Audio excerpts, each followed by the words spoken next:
जो मालो मता तुमको दिया गया है वो दुनिया की जिंदगी का नापायदार फायदा है, और जो कुछ अल्लाह के यहां है वो बेहतर और बाकी रहने वाला है। यानी उन लोगों के लिए जो ईमान लाए और अपने परवरदिगार पर भरोसा रखते हैं, और जो बड़े बड़े गुनाहों और बेहयाई के कामों से परहेज करते हैं, और जब गुस्सा आता है तो मुआफ कर देते हैं,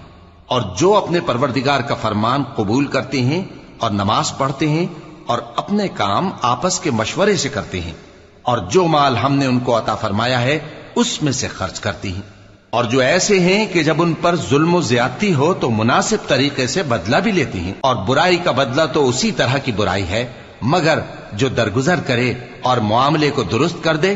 तो उसका बदला अल्लाह के जिम्मे है। इसमें शक नहीं कि वो जुल्म करने वालों को पसंद नहीं फरमाता। और जिस पर जुल्म हुआ हो अगर वो उसके बाद इंतकाम ले ले तो ऐसे लोगों पर कुछ इल्जाम नहीं।